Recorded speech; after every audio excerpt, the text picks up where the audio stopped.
کہتے ہیں حاضرین کے ساتھ ساتھ غائبین کا بھی خیال کیا جا رہا۔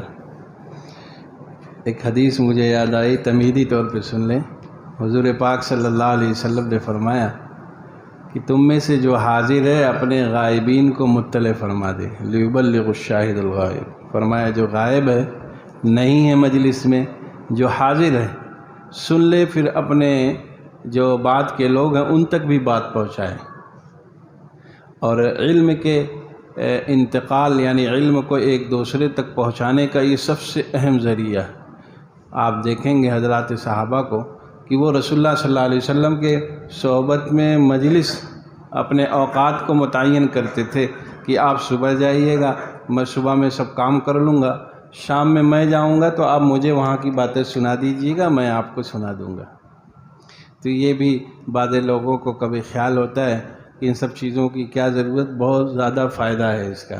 ہاں، اس کو بعض مجلسوں میں سب لوگ موبائل اٹھا لیتے ہیں، اس کی ضرورت نہیں، ایک کوئی اس کو محفوظ کر لے، جو غائب ہے اس تک پہنچانے کا اگر ذریعہ بن جا رہا ہے تو اسے بھی ثواب ملے گا۔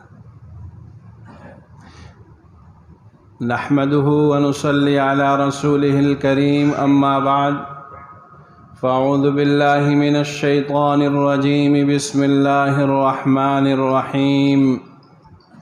يا أيها الذين آمنوا ادخلوا في السلم كافة ولا تتبعوا خطوات الشيطان إنه لكم عدو مبين۔ صدق اللہ مولانا العظیم۔ میرے محترم بزرگوں اور دوستوں، عزیز ساتھیوں، اللہ تعالیٰ نے ہم سب پر بہت ہی اکرام کا معاملہ یہ فرمایا کہ ہمیں امت محمدیہ میں پیدا فرمایا، رسول اللہ صلی اللہ علیہ وسلم کی امت میں پیدا فرمایا، اور بغیر استحقاق کے، بغیر کسی دعا مانگے ہوئے، بغیر کسی جد و جہد اور کوشش کے اللہ نے یہ نعمت ہم سب کو نوازی، اور ہم سب کے سب امت معتدلہ کہلائے، امت وسط کہلائے۔ لِتَكُونُوا شُهَدَاءَ عَلَى النَّاسِ، قرآن کہتا ہے کہ تمہاری ڈگری اتنی کافی ہے کہ دوسرے لوگوں کی فائل جب پھنسے گی تو تم ان کی شہادت میں جاؤ گے، تم ان کی گواہی میں جاؤ گے۔ حضرات انبیاء جو رسول پاک صلی اللہ علیہ وسلم سے پہلے دنیا میں تشریف لے آئے، یعنی حضرت آدم سے لے کر حضرت عیسیٰ تک، جب کسی کا آخرت میں معاملہ پھنسے گا تو وہ کہے گا کہ امت محمدیہ کو بلایا جائے، وہ گواہی دیں گے کہ ہم نے صحیح پہنچایا یا نہیں پہنچایا، اس لیے کہ قوم انکار کر دے گی، نبی کی دعوت کا انکار کر دے گی کہ انہوں نے ہمیں کچھ نہیں بتایا، انہوں نے ہمیں کچھ نہیں سمجھایا، انہوں نے اللہ کی طرف نہیں بلایا۔ تو رسول و پیغمبر کہیں گے کہ اللہ تعالیٰ امت محمدیہ کو بلوائیے، وہ گواہی دے گی۔ قرآن کہتا ہے لِتَكُونُوا شُهَدَاءَ عَلَى النَّاسِ۔ تم اپنی تو چھوڑو بھائی، لوگوں کی گواہی اور یہ کمال ہمیں ہمارے اپنے اندر کوئی خاصیت کے بنا پر نہیں ملا ہوا ہے، یہ کمال صرف امت محمدیہ میں پیدا ہونے کی وجہ سے ملا ہوا۔ آپ جانتے ہی ہیں شہادت کے قابل کون ہوتا ہے، گواہی کے قابل کون ہوتا ہے؟ جو محلے میں، جو اپنے قصبے میں، اپنی بازار میں جو عادل ہوتا ہے، جس کے اوپر کسی قسم کی تہمت نہ لگی ہوتی ہو، کہ وہ جھوٹ نہیں بولتا، وہ وعدہ خلافی نہیں کرتا، وہ خیانت نہیں کرتا، کہاں اس کی اب گواہی لے لی جائے گی، اس لیے کہ وہ صحیح گواہی کرے گا، جھوٹ نہیں بولے گا۔ اور یہ سب کی سب چیزیں ہمیں امت محمدیہ میں پیدا ہونے کی وجہ سے حاصل ہو گئی۔ تو ایک طرح کی اللہ کی طرف سے ہمیں یہ فضیلت حاصل ہوئی کہ ہم لوگوں کی گواہی دیں گے۔ تو بھائی جب امت محمدیہ میں پیدا ہوئے تو پھر کچھ ذمہ داریاں بھی تو ہوں گی، کچھ ہمارے اپنے کرنے کے کام بھی تو ہوں گے۔ یہ نہیں، یہ بات تو یہودی بھی کہتے تھے اور بڑی فخریہ طور پر کہتے تھے، فضلنا علی العالمین، دیکھو ہم سب سے فرسٹ ہیں، نمبر 1 کے ہم دنیا جہان میں۔ اور یہ بات ہم نہیں کہتے، تمہارا قرآن کہتا ہے۔ قرآن میں اللہ نے فرمایا کہ ہم نے انہیں دنیا جہان پر فضیلت دی تھی، دونوں جہان کی فضیلت دی تھی۔ تو حضرت موسیٰ علیہ السلام کی جو قوم تھی، اس کے سلسلے میں اللہ نے یہ بات فرمایا۔ بعد میں تو انہوں نے سب کچھ چھوڑ دیا، سب احکامات چھوڑ دیے، جنہیں آج ہم یہودی کہتے ہیں۔ وہ کیا کہتے ہیں؟ ہم سب سے اہمیت کے حامل ہیں، قرآن کہتا ہے۔ تو یوں ہی پدرم سلطان بود ایک مقولہ ہے ہمارے یہاں کہ کہا جاتا ہے کہ بھائی ابا بادشاہ تھے، یہ ماں بتاؤ آپ کیا ہو، یہ بات کرو، آپ کے اندر کون سا کمال ہے؟ آپ کے دادا بابا زمیندار تھے، علاقے کے ڈاکٹر ماسٹر لائر تھے، بڑے لوگوں کے کام آتے تھے، وہ تو تھے کر کے اپنی گٹھری لے گئے، آپ کیا ہو اپنے بارے میں بات کرو۔ وہ فضیلت جو ملی ہوئی تھی وہ تو وہاں کی ملی ہوئی تھی، ابھی آپ کیا ہو اپنی ایک بات بتاؤ۔ ایسے وہ ایک فضیلت تو ہمیں حاصل ہے، لیکن ہم ہیں کیا؟ اپنی بات تو ہم کریں، ہمارے اعمال کیسے ہیں اس کا جائزہ تو لیں، ہماری روز و شب کیسے گزر رہی اس کے اوپر نگاہ تو ڈالیں۔ ہم اپنے آپ کو کہیں غیروں کے طریق پہ تو نہیں چلا رہے، کہیں غیروں کے راستوں پر تو نہیں چلا رہے، کہیں غیروں کے کلچر کو ہم اپنا تو نہیں رہے، کہیں ہم رسول اللہ صلی اللہ علیہ وسلم کی تعلیم کے برعکس زندگی تو نہیں گزار رہے۔ یعنی آپ نے فرمایا جو تھا اس کے ایک دم سے خلاف، ایک دم اپوزٹ تو زندگی نہیں گزار رہے۔ جائزہ لیں ہم اپنا، اگر جائزہ لیں گے، باریک بینی سے نگاہ ڈالیں گے تو بھائی ایک دم صاف تصویر سامنے آئے گی، پورا قضیہ سامنے آئے گا کہ ہم ایک دم سے پیٹرن بدل کے زندگی گزار رہے، طریق ہمارا ایک دم بدلا ہوا ہے، راہ راست سے ہم ہٹے ہوئے ہیں، صراط مستقیم پر چلنا بھی نہیں ہو رہا ہے، ہمارے اندر نہ اخلاقیات ہے، اخلاق سے ایک دم سے نا آشنا ہیں، زبان کا استعمال بھی نہیں جانتے، دماغ چلانا کیسے اس کی بھی ہمیں جو ہے اس کا علم نہیں ہے، بس یوں ہی صبح شام اپنی زندگی کو گزارے جا رہے۔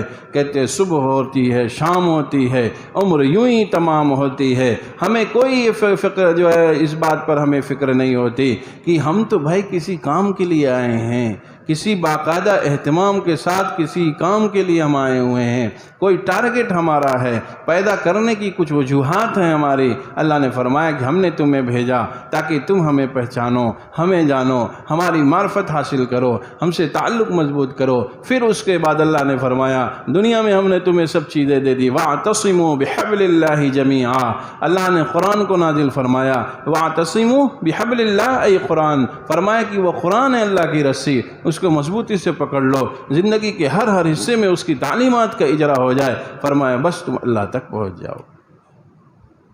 لیکن ہے بھائی نہیں، اس کی طرف توجہ بھی نہیں۔ اللہ نے بھیجا دنیا میں کہ ہماری معرفت حاصل کراؤ، کمال یہ نہیں ہے بھائی کہ ہم اپنے لیے کھانے کا بندوبست کر لیں، اپنے بچوں کا بندوبست کر لیں، یہ بالکل کمال نہیں ہے کہ اپنا گھر بنا لیں، بچوں کے لیے گھر بنا دیں، یہ بالکل کمال نہیں ہے، کچھ اپنی تجارت کھڑی کر لیں، بچوں کی تجارت کھڑی کر دیں، یہ بالکل کمال نہیں ہے۔ اگر یہ کمال ہوتا، یہ سب تو چرند پرند کو بھی حاصل ہے، وہ بھی کھاتے ہیں۔ چھوٹی سی ایک چڑیا، گوریا آپ کہہ لیں، کوا چیل کہہ لیں، کوئی بھی ایک چھوٹے سی چڑیے کو دیکھ لیجئے آپ، وہ خود کھاتی ہے، بچوں کو بھی کھلاتی ہے، اپنی بھی حفاظت کرتی ہے، بچوں کی بھی حفاظت کرتی ہے، اپنے رہنے کے لیے گھونسلہ بناتی ہے، بچوں کے لیے بھی ان کی پرورش کے لیے گھونسلہ بناتی ہے، بچوں کو اپنا زندگی گزارنے کا طریقہ سکھلاتی ہے، اڑنے کا طریقہ سکھلاتی ہے، بیٹھنے کا طریقہ سکھلاتی ہے، زندگی کیسے گزاری جائے اسے بڑا کر کے وہ چھوڑ دیتی ہے، وہ چلے اس کا بچہ اڑ جاتا ہے۔ ہم نے اگر یہ کیا تو کون سا تیر مار لیا، ہم نے کون سا کمال کر لیا کہ گھر بنا دیا تو کون سا کمال ہے، خود کھا لیا تو کون سا کمال کیا، بچوں کو کھلا لیا تو کون سا کمال کر لیا، بچوں کو پڑھا دیا تو کون سا کمال کر دیا۔ کمال جب ہوتا کہ جب ہم شریعت کے مطابق زندگی گزارتے، کمال جب ہوتا جب احکام خداوندی پر عمل کرتے، بقیہ کمال نہیں۔ بقیہ تو زیادہ جگہ لیے ہوئے ہیں، بس بقیہ اور کچھ نہیں۔ چڑیا تو یہ پیڑ پہ بیٹھ کر گھونسلہ بنا کے سب کام کر لیتی، کم جگہ میں رزلٹ زیادہ دیتی، اور ہم جگہ زیادہ لے کر رزلٹ کم دیتے ہیں۔ کمال یہ نہیں ہے بھائی، جس کو ہم نے کمال سمجھا ہے وہ کمال ہے نہیں۔ کمال تو یہ تھا کہ اللہ کا تعلق حاصل ہو جاتا، شریعت کے مطابق زندگی گزارنا آ جاتا، رسول پاک صلی اللہ علیہ وسلم کی سیرت کا مطالعہ کر کے، آپ کی سنتوں کو معلوم کر کے اس پر چلنا آ جاتا، یہ کمال ہو جاتا۔ آپ کی تعلیمات زندگی کا حصہ بن جاتی، آپ کی بتائی ہوئی چیزیں زندگی سے ایسے وابستہ ہوتی، کبھی الگ ہی نہیں ہوتی، یہ کمال تھا۔ صحابہ کو آپ دیکھیں، اتنا باکمال اب اللہ نے رسول اللہ صلی اللہ علیہ وسلم کے ذریعے سے جماعت ایسی باکمال تیار کرائی، دنیا اس کی جو ہے مثال لانے سے قاصر ہے، عاجز ہے۔ ایک واقعہ مجھے یاد آیا، حضرت بلال کو حضرت ابو ذر نے یہ بات کہہ دی تھی کہ وہ کالی جو ہے عورت کے بیٹے، کالا کلوٹا کہہ دیا تھا، وہ جوش میں آئے، فرمایا واللہ میں یہ شکایت رسول اللہ سے کروں گا، رسول اللہ کے دربار میں لے جاؤں گا۔ حضرت بلال ابن رباح حضرت ابو ذر کی شکایت رسول اللہ صلی اللہ علیہ وسلم کی جو ہے مجلس میں جا کر کیا کہ اسے وہ میری ماں کو تانا زن ہوتے ہیں اور میرے کالا کلوٹا ہونے پہ تانا زن ہوتے ہیں۔ رسول اللہ صلی اللہ علیہ وسلم نے حضرت ابو ذر کو بلایا اور فرمایا کہ یہ بدبودار نعرے آج تک تمہارے ذہن و دماغ سے نہیں گئے، یہاں تو سب برابر ہیں، ان اکرمکم عند اللہ اتقاکم، جو مکرم ہے وہی بس شریعت کا جو آشنا ہے وہ مکرم معزز ہے، بقیہ اور کوئی رشتہ داری نہیں ہے، کالا ہو گورا ہو، لمبا ہو چھوٹا ہو، اس سے بالکل لینا دینا نہیں ہے، امیر ہو غریب ہو، یہ سب بدبودار نعرے ہیں۔ حضرت ابو ذر کو کہا کہ تم رجوع کرو ان سے، اور رسول اللہ صلی اللہ علیہ وسلم نے منع فرمایا۔ حضرت ابو ذر باہر نکلے، اب کمال سنیے، اب آگے کمال ہے۔ کمال تو سب لگتا ہے، لیکن نمبر جب آتا ہے عمل کرنے کا تو پھر نظام فیل ہو جاتا ہے۔ باتیں ہم سن رہے ہیں بڑی اچھی لگ رہی ہیں، لیکن ہمیں کرنا ہو تو روح ہماری کانپ جائے گی۔ ہمیں کرنا ہو جائے تو ہمارے اندر سے سمجھیے کہ ہم مکمل طور پر ہم اپنے آپ کو ایسا لگتا ہے کہ اجاڑ کر بیٹھ گئے۔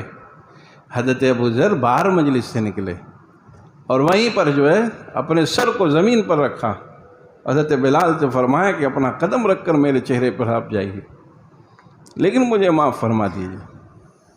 حضرت بلال ابن رباح نے فرمایا نہیں واللہ، جس سر نے اللہ کے سامنے سجدہ کیا ہو وہ ہے عزت کے قابل ہے۔ حضرت بلال جھکے اور ان کے رخسار مبارک پیشانی پر بوسہ دیا، فرمایا نہیں سب معاف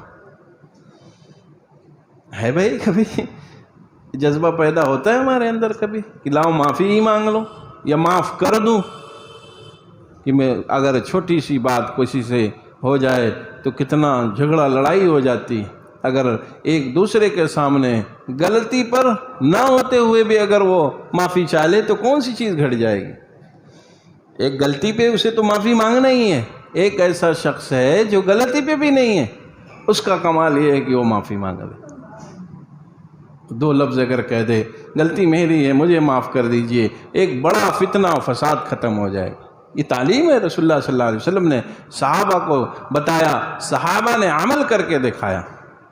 بات زبان تک نہیں تھی، بات عمل تک تھی، بات آج ہمارے ذہن و دماغ تک نہیں پہنچتی، اور کبھی کبھار کہیں سن لیا، امام صاحب کے پاس بیٹھ کر سن لیا، کسی اللہ والے کی مجلس میں سن لیا، کسی عالم و مفتی کی مجلس میں سن لیا، تو وہ باتیں بس علم کا ایک ذریعہ ہوتی ہیں، عمل کا اس پہ تقاضا بھی پیدا نہیں ہوتا اور نیت بھی نہیں ہوتی، بلکہ سوچتے ہیں کہ علم کا اضافہ ہو گیا، بقیہ عمل کے سلسلے میں نہ ہم سوچتے ہیں نہ غور کرتے ہیں۔ یہ جذبات تو ہمارے اندر بھی پیدا ہو سکتے ہیں، لیکن وہ چیزیں جب ہوگی جب شریعت پر سختی کے ساتھ عمل کیا جائے۔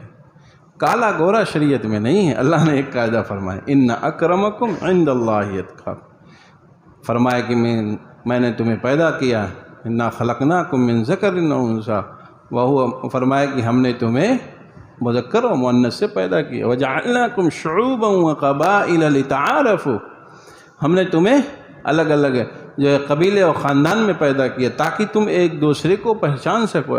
لتفاخروا نہیں فرمایا کہ فخر کرو کہ میں فلاں قبیلے کا ہوں، میں فلاں قبیلے، فرمایا کچھ نہیں، سب برابر۔ ان اکرمکم عند اللہ اتقاکم، جو مکرم ہے وہی جو صاحب شریعت ہے، جو شریعت پر عمل کرنے والا ہے، شرعی احکامات جس کی زندگی میں جب شرعی احکامات کا اجرا ہے، فرمائے وہ مکرم ہے، وہ معزز ہے، وہ عزت دار ہے، وہ اچھے لوگ ہیں، وہ سب سے بہتر ہیں، سب سے افضل ہیں۔ بقیہ اگر یہ چیزیں نہیں ہوئی تو وہ مالدار ہے تب بھی عزت دار نہیں ہے، وہ صاحب علم ہے، صاحب عمل نہیں ہے، وہ بھی عزت دار نہیں ہے۔ ایک چھوٹا ہے لیکن وہ شریعت پر عمل کرتا ہے، وہ عزت دار ہے، وہ اچھا ہے، وہ خوبصورت ہے۔ یہ اللہ نے بات فرمائی کہ دیکھو متقی اور پرہیزگار بن گئے تو بس یہی تمہارے لیے بڑکپن کا ایک ذریعہ ہے۔ بقیہ کوئی اور چیز ہمارے اندر کمال کی پیدا ہو جائے اور سمجھے کہ یہ صاحب کمال ہیں، فرمایا بس عزت کی چیز ایک۔ اور جب یہ نسبت حاصل ہوتی ہے بھائی تو پھر کالا گورا آدمی بھول جاتا ہے، چھوٹا بڑا بھول جاتا ہے، بلکہ اور آگے آپ چلیں گے وہ مسلم غیر مسلم بھی بھول جاتا ہے، اسے کچھ نہیں یاد، بس اللہ کی مخلوق ہے، میں میری طرف سے کچھ زیادتی لگ رہی۔ حضرت مولانا شاہ عبد الغنی صاحب پھول پوری نور اللہ مرقدہ، جو حضرت والا تھانوی رحمۃ اللہ علیہ کے اجل خلفاء میں سے ہیں، بڑے صاحب نسبت بزرگ گزرے ہیں اور بانی ہیں مدرسے کے، ہمارے جد امجد ہیں، ان کا واقعہ لکھا ہوا ہے، بات مجھے یاد آئی۔ فرمایا کہ حضرت نے ایک مرتبہ کسی اپنے یہاں کام کرنے والوں کو، جو وہ غیر تھے، مسلم نہیں تھے، غیر مسلم تھے، وہ کسی بات پر حضرت نے اسے سخت سست کہہ دیا۔ حضرت نے وہ کام کر رہا تھا وہاں پر، حضرت کو لگا کہ کام صحیح سے نہیں کر رہا ہے، اس کو ڈانٹا کہ تم صحیح سے کام کیوں نہیں کرتے ہو، مزدور تھا وہاں، کام کرنے والا تھا۔ حضرت نے ڈانٹ دیا، وہ کام صحیح کرتا رہا، پھر شام ہوئی تو بس حضرت کو اس کا اثر چڑھنے لگا، شام ہوتے ہوتے وہ گھر چلا گیا، لیکن حضرت کو وہ احساس پھر پیدا ہوا کہ میں نے اسے کچھ زیادہ ڈانٹ دیا۔ کیا فرمایا؟ مجھے لگ رہا ہے کہ غلطی اس کی کم تھی، میں نے باتیں کچھ زیادہ کہہ دی۔ اسی وقت اپنی لاٹھی اٹھائی، ڈنڈا لیا اور اس جو ہے مزدور اور راجگیر کے گھر، جو کہ غیر مسلم تھا، وہاں ذات کے چمار جو ہے کام کرتے ہیں، گھر بنانے کا کام، صفائی ستھرائی کا کام کرتے ہیں، حضرت مولانا شاہ عبد الغنی صاحب پھول پوری نور اللہ مرقدہ رات میں اس کے گھر گئے، دروازہ کھٹکھٹایا تو باہر نکلا، اس نے کہا کہ بھائی میں نے کچھ زیادتی تم سے کم باتیں کہہ دی ہے، تم ہمیں معاف کر دو۔ اور حضرت پھول پوری رحمۃ اللہ علیہ کی شان یہ تھی، پورے علاقے کے چاہے وہ مسلم ہو چاہے غیر مسلم ہو، ان کو بابا کہتے تھے اور ہر کوئی ان کو جو ہے عزت سے دیکھتا تھا۔ غیر مسلم اپنی عزت کا احترام جو ہے پیر چھو کے کرتا ہے، جیسے وہ اپنے طریقے سے مذہبی طریقے سے کرتا ہے، وہ فوراً پیر پہ گر گیا اور فرمایا کہ اس نے جو ہے مزدور نے کہا کہ بابا آپ کیسی بات کرتے ہیں، آپ ہمارے مائی باپ ہیں، آپ کی گالی بھی ہمارے لیے دعا ہے۔ حضرت نے فرمایا نہیں بھائی، ان باتوں سے کام نہیں چلے گا، تمہیں کہنا پڑے گا کہ ہم نے معاف کیا۔ اب اس کی تو بیچاری کی جان نکلی جا رہی کہ یہ کیا کہہ رہے ہیں، ان سے تو سب دعا لینے جاتے ہیں، مجھ سے یہ معافی مانگنے آئے، میں کیسے کہوں؟ کہا بابا کیسی بات کرتے ہیں، معافی کا کیا سوال ہے؟ کہا نہیں دیکھو، جب تک اپنی زبان سے یہ بات نہیں کرو گے کہ ہم نے تم کو معاف کیا، ہم تمہارے دروازے سے نہیں جائیں گے۔ تو پھر اس نے جو ہے عاجز آ کے کہا اچھا ٹھیک ہے، آپ کہتے ہیں تو ہم آپ کی بات دہرا دیتے ہیں، ورنہ آپ ہمارے سب کچھ۔ پھر اس نے وہ بات دہرائی، حضرت نے جب اس نے بات حضرت کو کہی تب رات میں وہاں سے واپس ہوئے۔ تو یہ تعلیمات حضور پاک صلی اللہ علیہ وسلم کی ہے۔ صحابہ کے بھی ایک واقعہ میں نے سنایا، ماضی قریب کے اپنے جو بزرگان دین گزرے ہیں ان کی زندگی میں نے سنائی۔ تو ہم کیوں ایسے نہیں بن سکتے؟ ہمارے اندر کون سی کمی ہے، یا ہم کون سے بہت بڑے والے سمجھدار ہیں کہ ہمیں ان چیزوں کو نہیں اپنانا چاہیے؟ اپنانا چاہیے بھئی، رسول اللہ صلی اللہ علیہ وسلم کی یہ تعلیم ہے کہ دیکھو تم لوگوں پر رحم و کرم کا معاملہ کرو، اللہ تم پر رحم و کرم کا معاملہ کرے گا۔ رحم من فی الارض، فرمایا جو زمین والوں پر رحم و کرم کرے گا اس کے اوپر آسمان والا رحم کرے گا۔ لیکن ہم نہ خود تیار ہوتے ہیں، نہ اپنے آپ کو بنانے کی فکر کرتے ہیں، نہ اپنے آپ کو شریعت پر عمل کرنے کے لیے تیار کرتے ہیں۔ ہر ایک نے طے کر رکھا ہے بھائی، ہر ایک نے اپنے اپنے مزاج میں شرعی امور کی پاسداری کرنے والے کا خاکہ بنا رکھا ہے، اور ہر شخص کو یہ گمان اور خیال ہے بلکہ یقین ہے کہ میں دیندار ہوں، حالانکہ دین کی چیزیں زندگی سے وہ چھو کر بھی نہیں گزری۔ جن کو کچھ حاصل تھا وہ تو کبھی دعویٰ نہ کر سکے، وہ تو ہمیشہ کہتے تھے کہ ہم زمین میں سب سے زیادہ گئے گزرے لوگوں میں سے ہیں۔ حضرت ابو بکر اپنی زبان کھینچ رہے ہیں، حضرت عمر کہتے ہیں کاش پیدا نہ ہوتا، کاش اللہ تعالیٰ میرا معاملہ جب پیش ہوتا برابر سرابر کر کے چھوڑ دیتے تو بس اللہ کا فضل ہوتا۔ ہم نے کیا بھی کچھ نہیں اور دعویٰ ہے کہ جنت میں سب سے پہلے ہم ہی جائیں گے۔ اعمال تو کچھ بھی نہیں ہیں، خیالات بڑے اونچے اونچے۔ اللہ تعالیٰ ہم لوگوں کے خیالات کا خیال رکھ لے، نہیں ہیں تو کچھ نہیں، ان کا کرم ہو جائے تو ہو سکتا ہے معافی مل جائے بھائی، ورنہ صبح سے شام تک صرف نافرمانیاں ہی نافرمانیاں ہوتی رہتی۔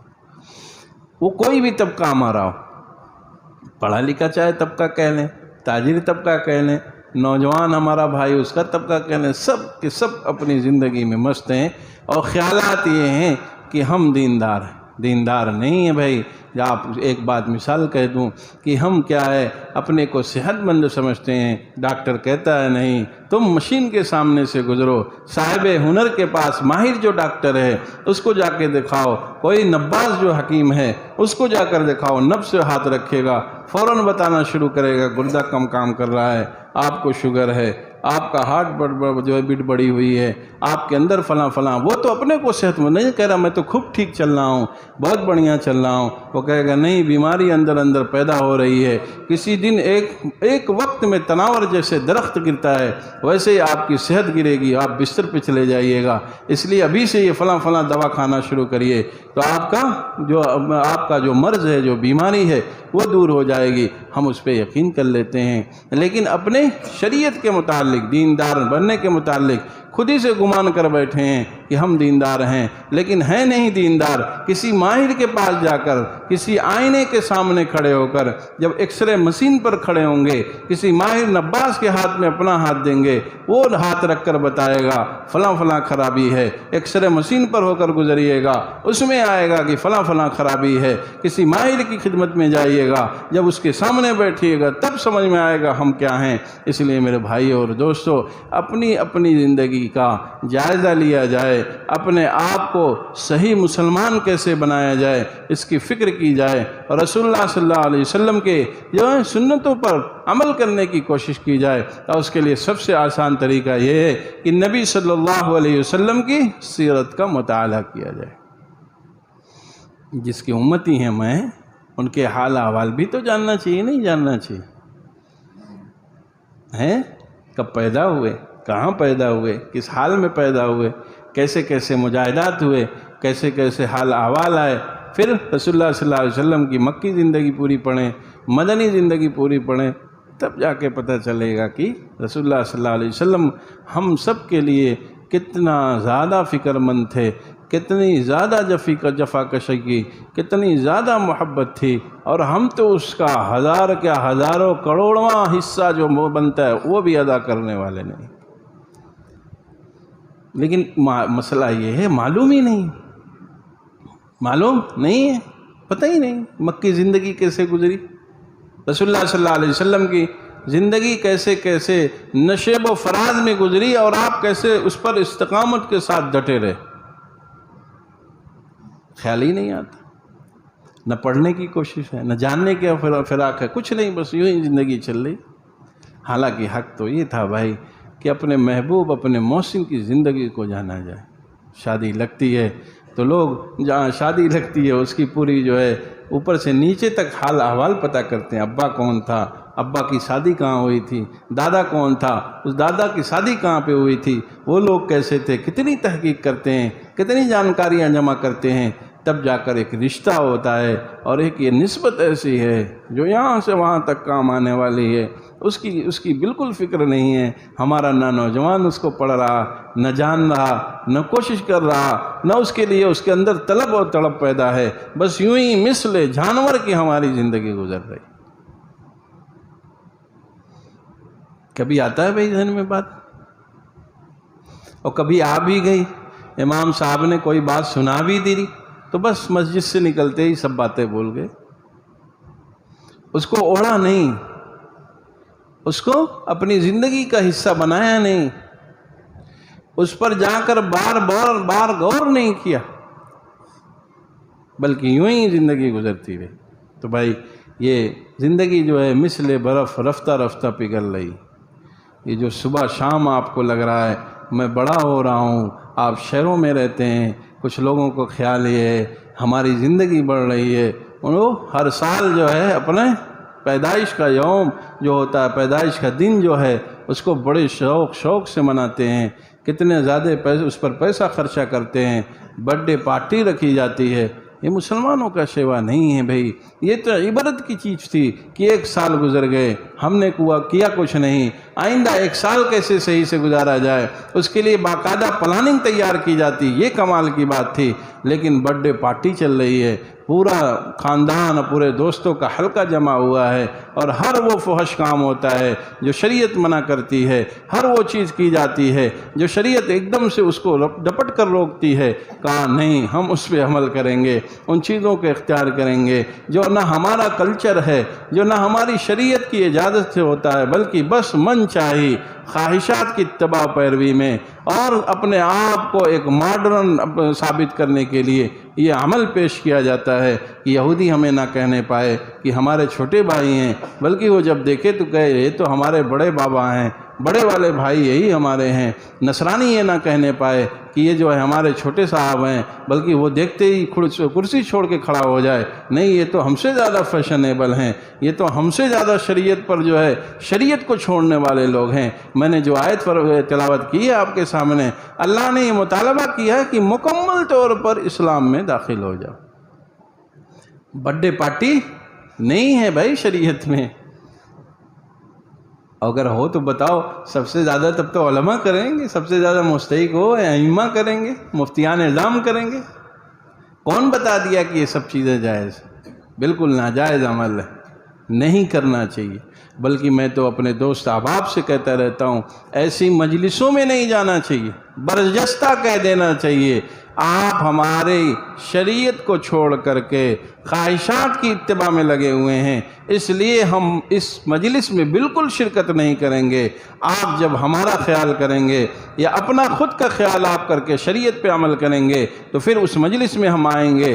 کوئی اچھی مجلس ہو جو رسول اللہ صلی اللہ علیہ وسلم سے ثابت ہو، یا مطلقاً یوں ہی دعوت دیا، دعوت دینا اچھی چیز ہے، دعوت قبول کرنا اچھی چیز ہے، ایک دوسرے پر بلا کر آنا صحیح ہے۔ آپ دیکھیں، میں آپ کو ایک جزیہ بتاؤں، فقہ کا بڑا اہم جزیہ ہے، تب آپ کو سمجھ میں آئی۔ لوگوں کو یہ سمجھ میں باتیں عام طور پر بیٹھی ہوئی ہے کہ شریعت کی باتیں مان لینے سے دنیاوی زندگی کی رنگ اور اس کی رونق جو ہے سب ختم ہو جاتی ہے، رنگ رلیاں ختم ہو جاتی ہے، دنیا کی کیف و مستی کا جو سرور ہے وہ رخصت ہو جاتا ہے۔ بالکل غلط بات ہے، بلکہ شریعت پر عمل کرنے میں جتنا زیادہ سرور ہے، جتنا زیادہ اللہ کا تعلق حاصل ہو کر لذتوں پر جو اس کی لذتیں ہیں، اس کی جو لذت دوبالا ہو جاتی ہیں، لذت بڑھ جاتی ہیں، اور اس جگہ پر اس مقام پر دل لگتا ہے، اور اچھے سے کام کرنے میں دل اس کا مطمئن ہوتا ہے۔ میں ایک جزیہ آپ کو سناؤں، فقہ لکھتے ہیں اگر کوئی نفلی روزہ ہو اور اس کے یہاں کوئی مہمان آ جائے تو اس مہمان کی میزبانی میں اگر ضرورت سمجھی جائے تو اس کے لیے روزہ کو توڑ دے، اس کے ساتھ کھانا کھائے، اس کے باقاعدہ کھلائے، پھر اس روزے کو بعد میں قضا کر لے۔ نفلی روزہ، بات پوری سنیے گا، نفلی روزہ کوئی شخص رکھے ہوئے واجب نہیں، یعنی نظر مانی ہوگی تو روزہ واجب ہو گیا، یا کوئی اور روزہ واجب کر رکھا ہے، نفلی روزہ کسی نے رکھا ہے اور کوئی مہمان اس کے ہاں آ گیا تو اس مہمان کے اکرام میں اس روزے کو چھوڑ دینا، اس مہمان کا خیال کرنا ہوا، اور فرمائے اس پہ ڈبل ثواب ہے۔ ایک روزے کا ثواب، دوسرے اکرام، مہمان کا اکرام جو کیا اس کا ثواب۔ اب بتاؤ بھائی، ثواب کے ثواب مل گئے، میزبانی کی میزبانی ہو گئی، اور لذت بھی حاصل کر لی۔ ہم نے کہا نہیں، برتھ ڈے منائیں گے، برتھ ڈے کا ثبوت نہیں بھائی، کیوں کرتے ہو ایسا عمل؟ یہ سب چیزیں نقصان دہ۔ آپ قرآن کہتا ہے ان کی بدعمالیوں کی وجہ سے، بد کرداریوں کی وجہ سے، ان کے گندے گندے کام کرنے کی، کلا بل ران بما كانوا یکسبون، فرمایا قرآن کہتا ہے نہیں بلکہ ان کے دلوں پر ایک زنگ لگ گیا ہے، ان کی بدعمالیوں کی وجہ سے، ان کی بدماشیوں کی وجہ سے، ان کی جو ہے بدفعلیاں جو ہیں، غلط اعمال جو ہیں، اس کی وجہ سے ان کا دل جو ہے زنگ زدہ ہو گیا ہے، اس پر مکمل طور پر گندگی بیٹھ گئی۔ فی قلوبہم مرض فزادہم اللہ مرضا، فرمائے کہ ان کے دلوں میں مرض پیدا ہو گیا ہے، دل پر کجی آ گئی ہے، دل پر ایک زنگ سا لگ گیا ہے، نہ وہ حق بات تسلیم کر پاتے ہیں اور نہ حق بات پر عمل کر پاتے ہیں، نہ حق بات کو قبول کر پاتے ہیں، نہ حق بات کو سن پاتے ہیں۔ بعض مرتبہ لوگ جھگڑا کر لیتے ہیں، بعض مرتبہ بات نہیں سنتے ہیں، بعض لوگ کہتے ہیں، میں سنتا رہتا ہوں کہ کیا فلاں جگہ میں نے یہ بات کہی تو کہا کہ اپنا مسئلہ اور اپنا فتویٰ اپنے پاس رکھیے، ہم کو جو ہے کرنے دیجیے۔ ارے بھائی جائز تو ہو، عمل جائز تو ہو، درست تو بات ہو تب تو کی جائے، نہیں ہے تو نہ کی جائے۔ ہمارا کمال یہی قرآن کہتا ہے، بڑی عجیب بات قرآن کہتا ہے، ما آتاکم الرسول فخذوا وما نہاکم عنہ فانتہوا۔ رسول اللہ صلی اللہ علیہ وسلم نے جو دے دیا ہے اسے پکڑ لو، اس پر عمل کر لو۔ جن چیزوں کے لیے کہہ دیا ہے وہ زندگی کا ایک دم سے حصہ بن جانی چاہیے۔ وما نہاکم عنہ فانتہوا، اور جن چیزوں سے منع کر دیا اس کی طرف میں تو کہتا ہوں توجہ بھی مت دو، اس کی طرف تاک جھانک بھی نہ کرو، اس کی طرف اپنی نگاہ بھی نہ کرو، اس کی طرف سے ایک دم سے رخ کو پھیر لو اور یہ سوچو یہ سب چیزیں ہمارے کرنے کی ہے ہی نہیں، اس لیے کہ رسول اللہ صلی اللہ علیہ وسلم نے ان چیزوں سے منع فرمایا ہے، ان چیزوں سے دور رہنے کو کہا ہے، فوراً ان چیزوں سے الگ ہو جائے، اور جن چیزوں پر کرنے کے لیے کہا ہے اس پر ایک دم ڈٹ کر جم کر کے، دل چاہے نہ چاہے، طبیعت کہے نہ کہے، ایک دم مکمل استقامت کے ساتھ چل پڑے۔ یہ کمال ہے۔ کمال کیا ہے؟ ایک بات میں یہ بھی کہتا رہتا ہوں، کمال یہ نہیں ہے کہ بات سمجھ میں آ جائے تب عمل کرے، یہ کمال نہیں ہے، تو آپ سمجھ کے کر رہے ہیں، اچھی لگ رہی ہے آپ کو۔ کمال یہ ہے مطیع و فرما برداری اس کو کہتے ہیں، کہ بات جو اس نے بھی کہی، جس کو آپ نے بڑا بنا رکھا ہے، اس کی بات اگر سمجھ میں نہیں آ رہی ہے اب کر رہے ہیں، اسی کا نام مکمل طور پر تابعداری ہے، اسی کا نام مکمل طور پر اطاعت ہے، اسی کا نام مکمل طور پر اپنے کو خود یعنی سپردگی، اپنے آپ کو ان کے حوالے کر دینا ہے۔ یہ کمال ہے۔ یعنی کیا بات ہوئی؟ بات یہ ہوئی کہ جو باتیں ذہن میں نہیں بیٹھ پا رہی ہے، ذہن شریف ہمارا قبول نہیں کر پا رہا ہے، برتھ ڈے پارٹی ہم بہت اہتمام سے سوچتے ہیں کہ منانا چاہیے، شادی بیاہ کی مجلسوں میں عورت اور مرد کا اختلاط ہونا چاہیے، چل چل کر کھانا کھانا چاہیے، تب دعوت تام ہوگی، تب دعوت مکمل ہوگی، ورنہ یہ کیسی دعوت ہے کہ ایک طرف کھا لیا چپ چاپ، یہ دعوت نہیں ہے۔ بفے سسٹم ہونا چاہیے، مثل جانور کے، کبھی یہاں منہ ڈالا، کبھی وہاں منہ ڈالا، کبھی وہاں منہ ڈالا، کبھی وہاں منہ ڈالا۔ انسانوں کا طریقہ اچھا نہیں لگ رہا ہے، اب اپنے آپ کو وہ مکمل طور پہ بڑا ثابت کرنے کے لیے کہتا ہے نہیں چل چل کے کھانا کھائیں گے۔ ارے بھائی معلوم تو کر لو شریعت کیا کہتی ہے۔ شریعت کہتی بیٹھ کر کھانا کھاؤ، انسانوں کی طرح کھانا کھاؤ۔ رسول اللہ صلی اللہ علیہ وسلم فرماتے ہیں انا آکل کما تاکل العبد، جیسے بندہ محض کھاتا ہے ویسے میں کھانا کھاتا ہوں۔ ہم نے تعلیم کو نہ مانا۔ اب یہی بات کیا تھی؟ بات جب ذہن میں نہیں آ رہی، دل کہہ رہا، دماغ کہہ رہا، دوست احباب کر رہے ہیں، آپ کا محلہ پڑوس کہہ رہا، خاندان بھی کہہ رہے نہیں ٹہل ٹہل کے کھانے والا نظام بنایا جائے دعوت میں، لوگ کہہ رہے ہیں نہیں آپ کی 22ویں سالگرہ ہے اور آپ کو اس کی باقاعدہ پارٹی رکھنی چاہیے، اور برتھ ڈے فلاں فلاں کیا کیا پتہ نہیں بولا جاتا ہے، سب چیزیں کی جانی چاہیے۔ اب آپ کا کمال یہ ہے کہ سب کی بات سن کر دل بھی کہہ رہا ہے، لیکن ہمارا کمال یہ ہے کہ ہم اس سے رک جائیں، ہم اس عمل کو نہ کریں اور فوراً اپنے آپ کو سمجھائیں یہ شریعت منع کرتی ہے، رسول اللہ صلی اللہ علیہ وسلم منع فرماتے ہیں، اس لیے ہرگز یہ عمل نہیں کیا جائے گا، گرچہ دل ہمارا بھی کہہ رہا ہے، آپ لوگوں کی بھی رائے ہے، لیکن یہ عمل ہم نہیں کریں گے۔ تو بھائی پھر یہ ایک عبدیت ہے، ایک تعلق ہے، رسول اللہ صلی اللہ علیہ وسلم کی یہ غلامی ہے، لیکن ہمارا ماننا ہی نہیں۔